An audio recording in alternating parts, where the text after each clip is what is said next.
I'm about to sew a pin cushion out of Merino Felt, and I'm using a Merino 2-ply thread.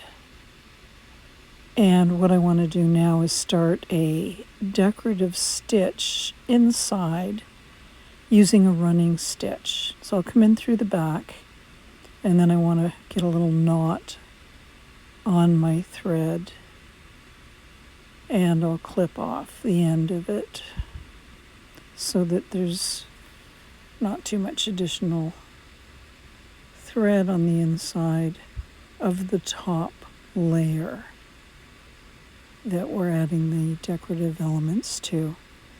So I'm going to take small stitches, about 1/8 of an inch each way in the back and back up front. So back 1/8 of an inch, back up 1/8 of an inch, back down 1/8 of an inch, back up 1/8 of an inch. And I'll get a number of stitches on my needle before I pull the yarn through. And then now I want to test the tension on the yarn and fix the stitches so they all look very even. Some of them are looking a little thinner, and that's just one way of being able to pull the threads forward and get them even. So I'll go a little bit fast now, fixing that tension again every time I pull the needle through. And when I get to the bottom, I want to keep checking to see when I want to start to change direction and come back up on the right side of the heart. So this looks a little too soon, so we'll put another couple of stitches in and check it again.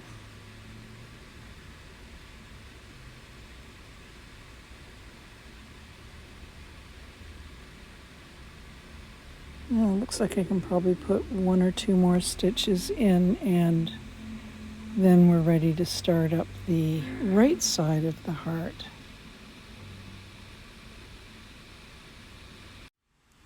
Okay, so I'm going to add French knots into the center, and you're going to see that I don't do it tight enough. 1, 2, 3, 4 times I'm winding the thread around the needle, but I just don't go tight enough in, and it presents a bit of a problem, but it's still fixable. So you can see that the knot is quite loose here. And so I'm going to check it with my fingernail, and yeah, it's loose.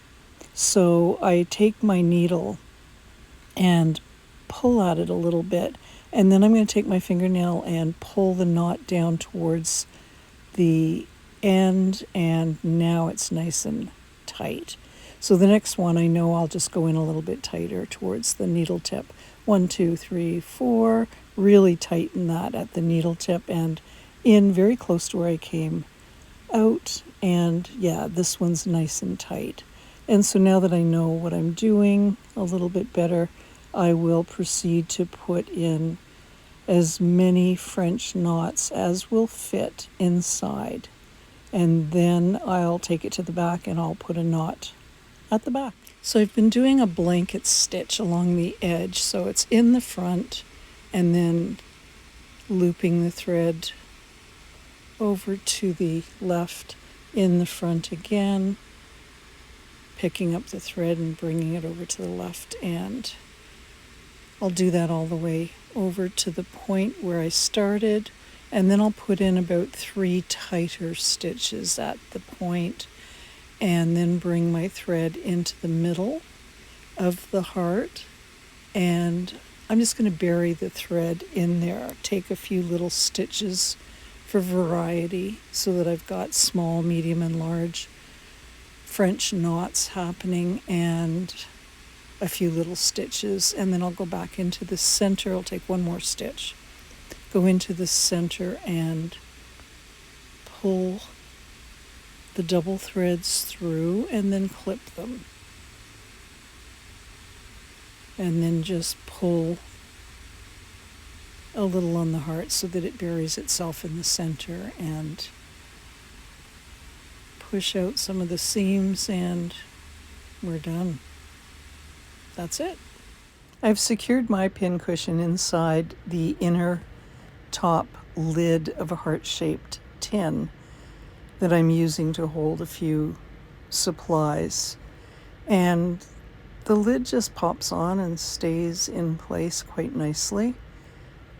You'll have noticed that there was some red elastic in there. I'll be affixing that to the back of the pincushion so that I can also wear it on my wrist when I'm working. And a few people have asked if I would put together some of the materials, and I can do that. I can get the felt, the thread, a needle, and the elastic together. That would easily fit inside an envelope, and I can send them with free shipping. The tins I can link to where you're able to get them if any of you are interested in having the tin as well.